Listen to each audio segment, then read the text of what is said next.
Watchdog and Gatekeeper in the general elections. The role is obvious, and I'm going to try within the next 30 minutes or thereabouts to take you through what has been prepared by the professor. The relationship between media and society is a very complex one. And before I go on, please, if you hear me use media in a singular form, it is simply because I'm sticking to the British usage of the noun, where say media is, unlike the Americans that say media are. Media here is viewed as a singular noun. So if you hear me use the auxiliary is with it, please pardon me. I'm just trying to be British. The relationship between media and society is a very complex one. Sometimes it is mutually beneficial. Sometimes they both exhibit functions that are inverses of each other. Some other times, they take turns as being watchdogs or complements of each other. Whatever the case may be, there is no denying the fact that media is a force to reckon with, and it is an indispensable tool to put the society in check. I guess I've just stated the obvious. The Victorian writer Thomas Khalil did not just describe the media as the fourth estate of the realm just for the fun of it.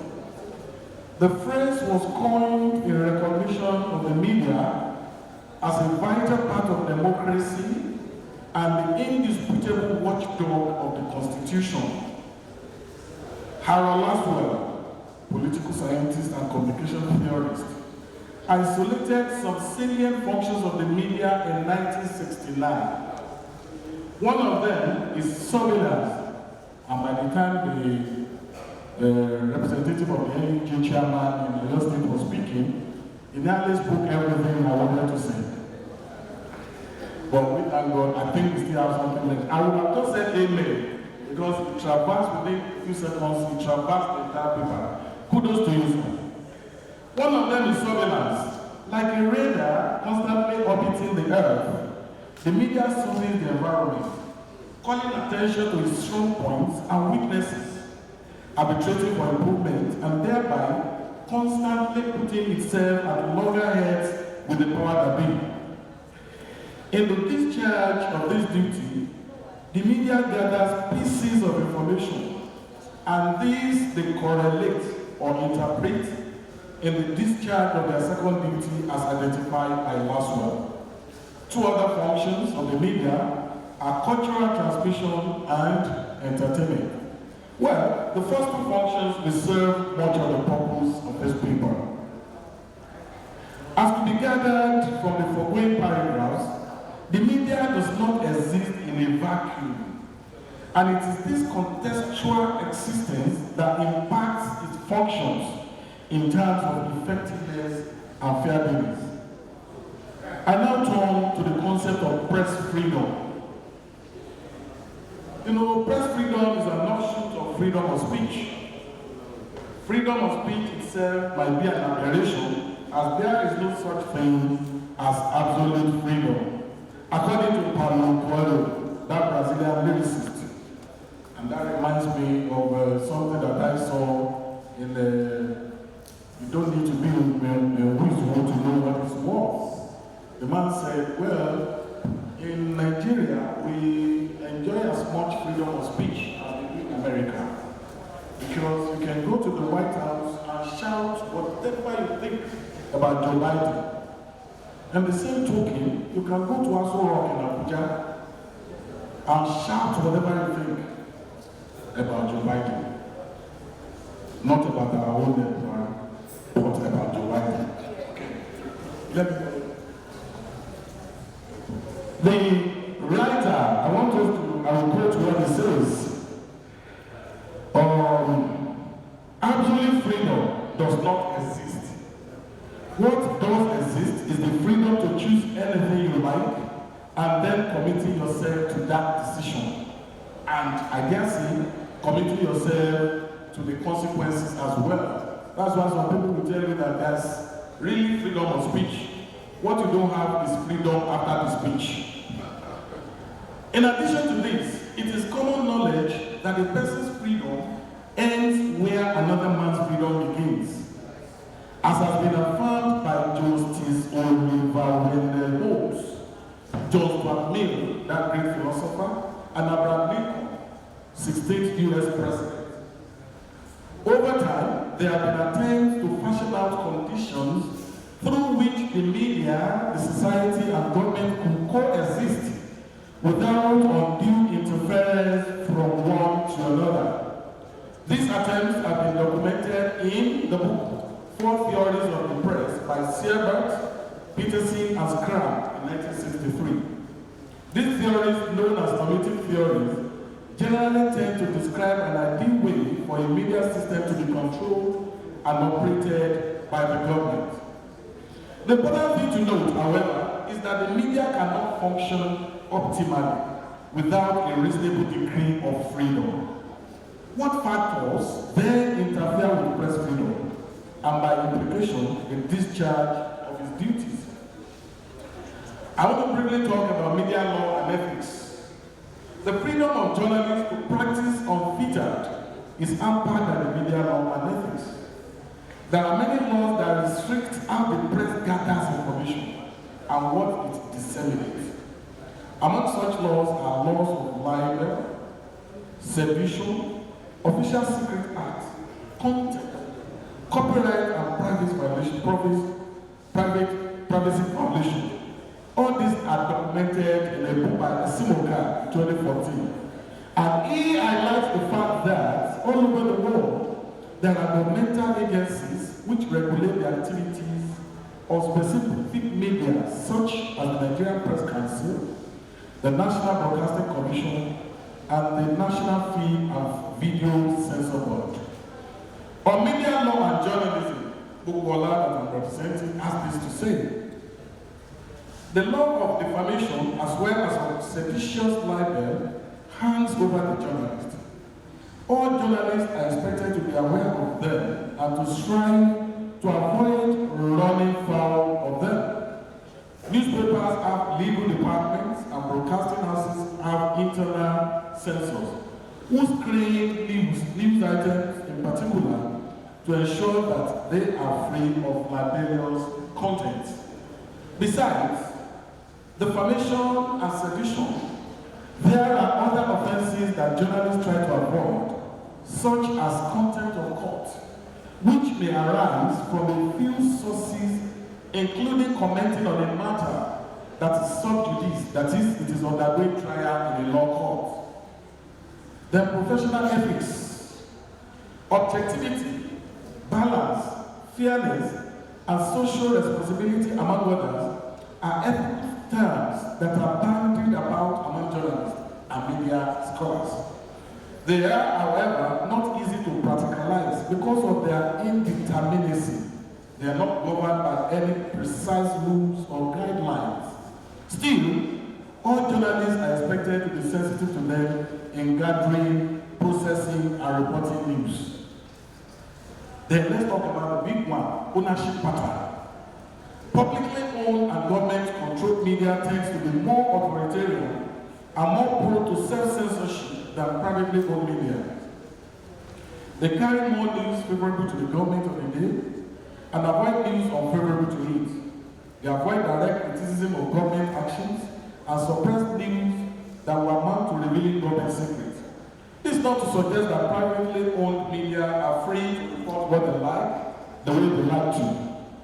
There is the saying that the ghost of the proprietor is ever hanging over the editorial conference, whether the proprietor happens to be a government, a corporation, or an individual. Then management policy.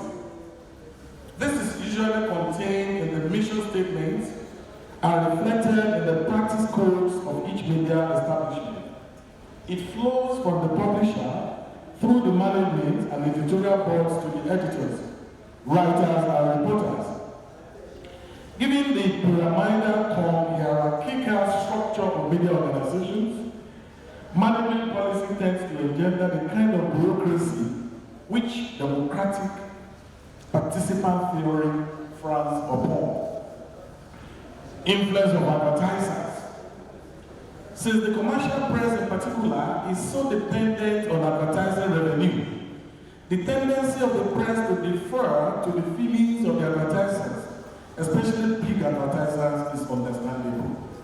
Advertisers are known to exercise considerable influence over the news purveyed by the media they patronize, especially over news that have to do with such advertisers' business or clients, including even governments. Then pecuniary rewards. Well, the love of money is the root of all kinds of evil. So says the Bible in 1 Timothy chapter 6, verse 10.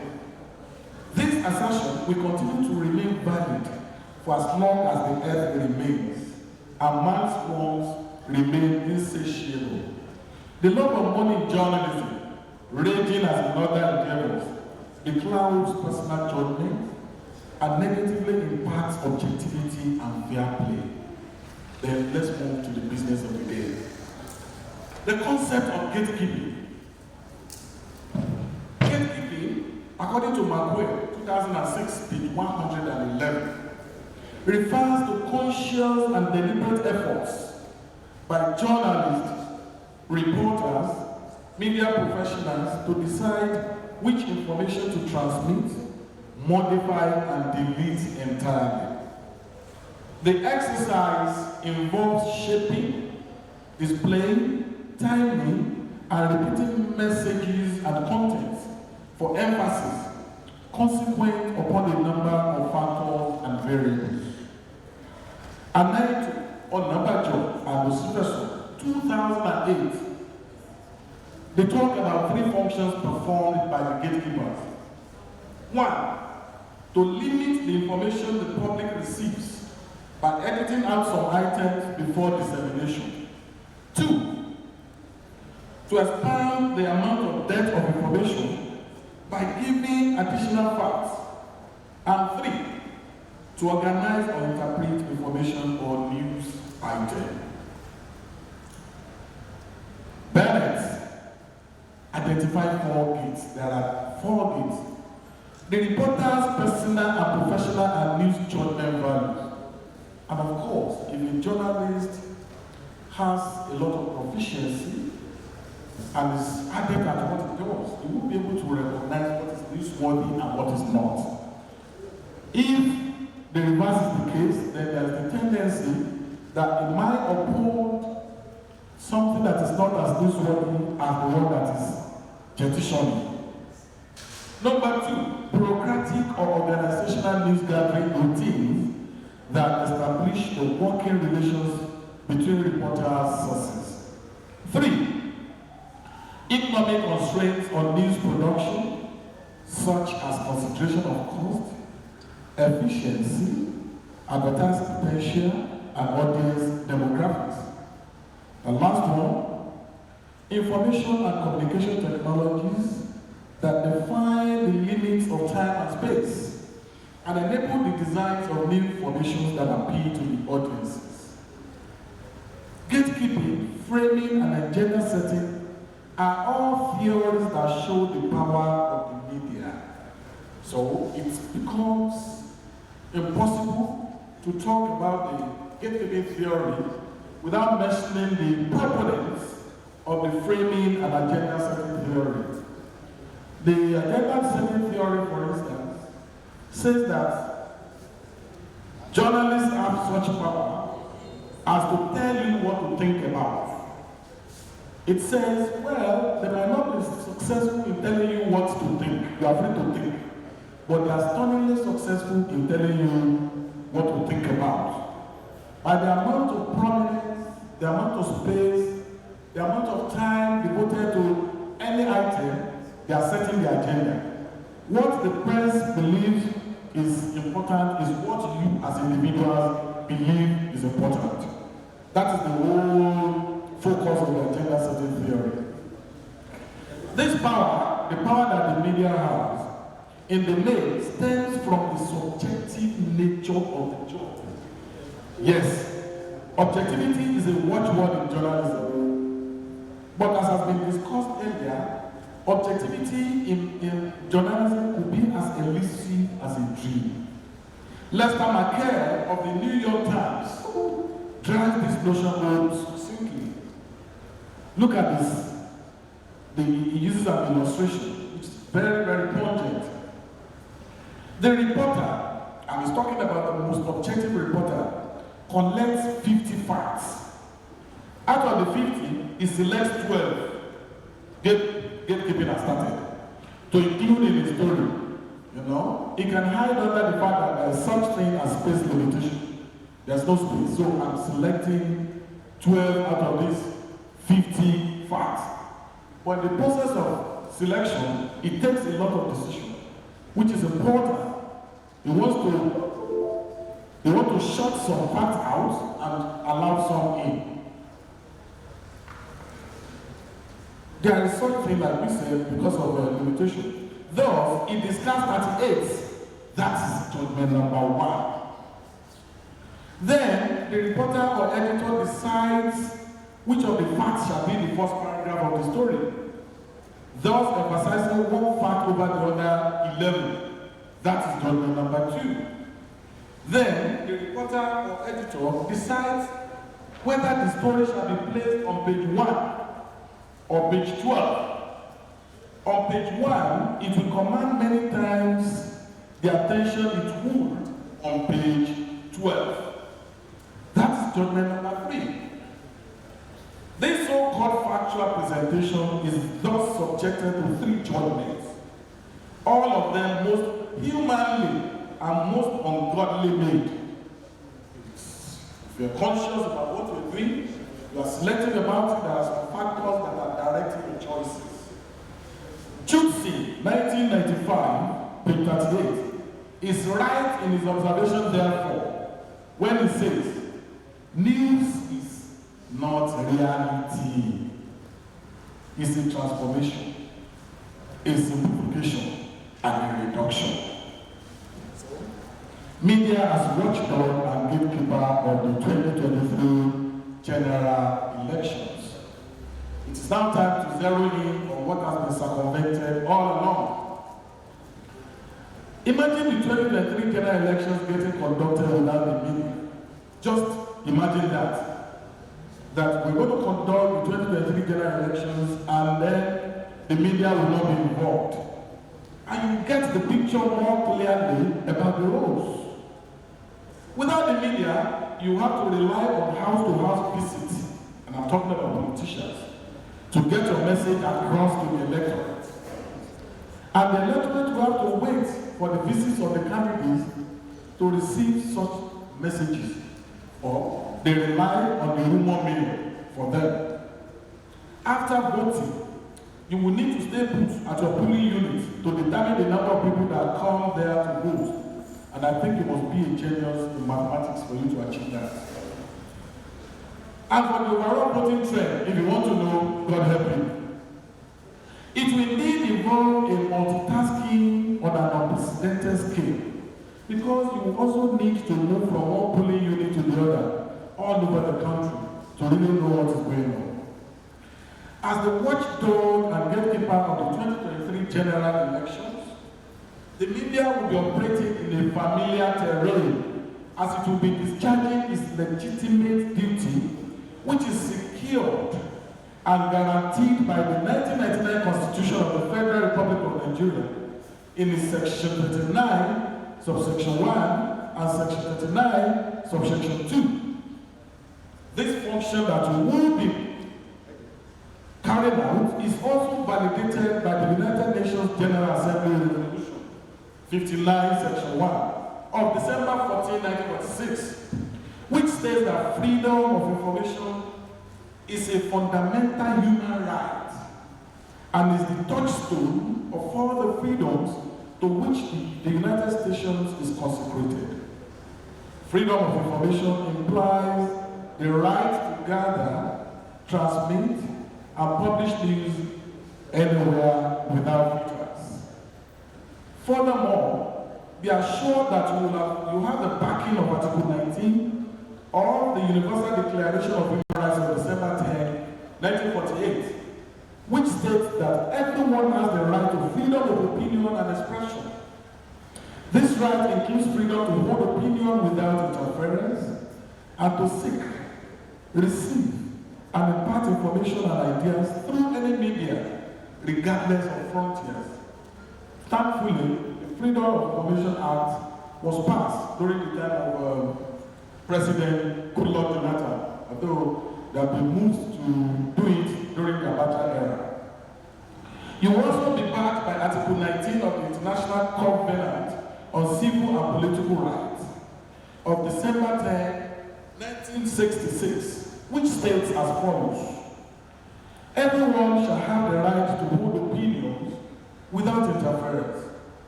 Everyone shall have the right to freedom of expression. This right shall include freedom to seek, receive, and impart information and ideas of all kinds, regardless of frontiers, either orally, written, or in print, in the form of art or any media of his choice. You will also be working within the legal ambit of Article 9 of the Africa Charter on Human and People's Rights, which states thus: every individual shall have the right to receive information. Every individual shall have the right to express and disseminate opinions within the law. Your duty as a journalist should, however, be guided by the various laws previously discussed and the ethics guiding your profession. Journalists should realize that functioning as watchdogs and gatekeepers implies that they should be as blameless as possible. Even when we come with equity, they say, must come with clean hands. Allen and Watts, 1977, identified 9 types of lies that journalists should avoid. 1, some journalists lie by commission. That is outright falsification of facts. Deliberate, intentional falsification of facts. Then there's lying by omission. You know, it's not that we lie, but we are leaving out bits and pieces of information that will sway the decision of the reader or listener in another direction. Lying with language. Some journalists are so good at in the use of language, they can use it they can be deliberately vague. Unnecessary use of innuendos. Then lie with statistics. Deliberate manipulation of numbers to achieve a subjective intent. Lie with graphics. Deceptive use of charts and figures. Lie with photographs. Photoshopped photographs are mostly used to distort facts and promote falsehood. You want to agree with me that our profession is a very noble one and requires a lot of training and expertise. And we have all seen the problem when people, because they just own internet-enabled cell phones, they started acting as news writer, as photojournalists, to just Photoshop something and then put it on the social media, and that by that stroke of that misguided pen, they can throw the entire nation into confusion. So, lie with multimedia, video footage, sound and animation manipulated to deceive the audience. Lie with logical fallacies, drawing wrong conclusion from a right premise. You have established a correct premise. But the minor premise that you are now drawing from it is very wrong. It is deceptive. Lying with propaganda techniques, name dropping, testimonials, and all to promote falsehood. Other ethical issues border on bribe taking, plagiarism, fakery, checkbook journalism, information killing, taking part in junkets, gifts and freebies, invasion of privacy, sensationalism, moonlighting. Moonlighting is when you engage in more than one work. you are functioning as a reporter in one organization, and then you are doing the same thing for some other one. It is common lighting. And a host of others identified by Simoka in his book, Nigeria Media Law and Ethics. I want to conclude. The media's role as watchdog and gatekeeper of the 2023 general election is sacrosanct, and it is not in any way negotiable. Journalists owe their audience, however, the debt of carrying out their constitutionally validated duties objectively, without fear or favor, within the ambit of the legal and ethical frameworks that define the profession. Ladies and gentlemen,